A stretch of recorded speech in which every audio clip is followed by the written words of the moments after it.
प्रस्तावना, छावा। यह सिर्फ एक नाम नहीं, यह एक परंपरा, एक जज्बा और एक अजेय योद्धा की पहचान है। यह कहानी है संभाजी महाराज की, जो शिवाजी महाराज के साहसी पुत्र थे और जिन्होंने मराठा साम्राज्य की नींव को अपने बलिदान और पराक्रम से सींचा। ये सिर्फ एक युद्ध की कहानी नहीं, बल्कि देशभक्ति, विश्वासघात और आत्म बलिदान की गाथा है। फिल्म की संपूर्ण कहानी 5000 शब्दों में संक्षेप में। पहले 10 मिनट, संभाजी का बचपन और नेतृत्व की शुरुआत। दृश्य 1, राजगढ़ किला, वर्ष 1657। सूरज की पहली किरणें राजगढ़ किले को स्वर्णिम रंग में रंग देती हैं। 12 वर्षीय एक बालक तलवार चला रहा है, उसकी आंखों में जोश है। शिवाजी महाराज, संभाजी के पिता। केवल तलवार की ताकत नहीं, बुद्धि और नीति भी एक राजा की असली शक्ति होती है। संभाजी: मैं सिर्फ सेनापति नहीं, ऐसा राजा बनना चाहता हूँ जिसका नाम इतिहास कभी न भूले।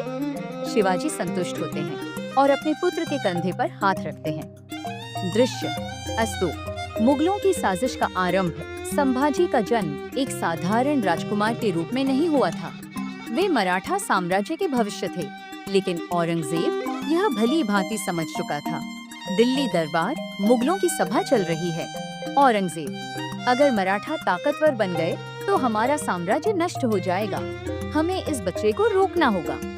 दृश्य 3, युद्ध की तैयारी। 1675 में शिवाजी की मृत्यु हो जाती है। संभाजी को अब राजा का पद संभालना पड़ता है, लेकिन उनके अपने ही दरबारी उनके खिलाफ साजिश रचते हैं। एक गुप्त बैठक में एक विश्वास पात्र सैनिक भागता हुआ आता है। विश्वास पात्र सेनापति: राजन, आपके खिलाफ षड्यंत्र रचा जा रहा है। संभाजी गंभीर होकर खिड़की से बाहर देखते हैं, जहां उनका किला खड़ा है। वे मुट्ठी भींचते हैं। संभाजी: यदि मैं शिवाजी का पुत्र हूँ, तो मैं हर गद्दार को मिटा दूंगा। दृश्य 4, पहला युद्ध, राजगढ़ की लड़ाई। मुगल सेना किले पर हमला करती है। संभाजी स्वयं युद्ध का नेतृत्व करते हैं। वे गुरिल्ला युद्ध नीति अपनाते हैं और मुगलों को भारी नुकसान पहुंचाते हैं। संभाजी का संवाद युद्ध के बीच: यह धरती मेरे पिता की दी हुई है, इसे मैं अपने रक्त से भी बचाऊंगा। मुगल सेना हार जाती है। दृश्य 5, षड्यंत्र का जाल। संभाजी को लगता है कि उन्होंने मुगलों से छुटकारा पा लिया, लेकिन असली खतरा उनके ही दरबार से उठता है। उनके एक विश्वासपात्र राजनाम जाधव लालच में आकर मुगलों से मिल जाता है।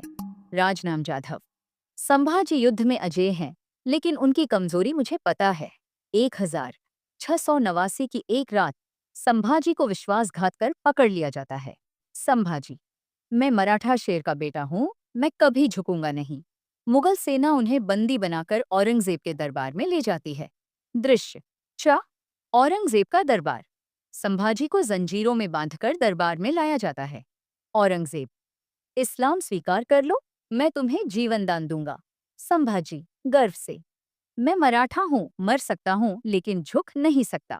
औरंगजेब क्रोधित होकर संभाजी को कठोर यातना देने का आदेश देता है। दृश्य 7, अंतिम बलिदान। संभाजी को अमानवीय यातनाएं दी जाती हैं, लेकिन वे कभी हार नहीं मानते। उनके अंतिम शब्द मराठा सैनिकों के लिए होते हैं। संभाजी: मेरे रक्त की हर बूंद से हजारों मराठा जन्म लेंगे। संभाजी का बलिदान हो जाता है, लेकिन उनकी आत्मा अमर हो जाती है। अंतिम दृश्य, मराठा साम्राज्य की विजय। 1707, औरंगजेब की मृत्यु। मराठा फिर से उठते हैं। एक युवा मराठा योद्धा संभाजी की प्रतिमा को देखता है और कहता है, नया सेनापति। संभाजी कभी मरते नहीं, वे इतिहास में अमर रहते हैं। पृष्ठभूमि में युद्ध के नगाड़े बजते हैं। द एंड और अ न्यू बिगिनिंग। अंतिम संदेश: छावा कभी मरता नहीं, वह केवल इतिहास में अमर हो जाता है। निष्कर्ष: यह सिर्फ एक फिल्म नहीं, बलिदान और वीरता की एक गाथा है।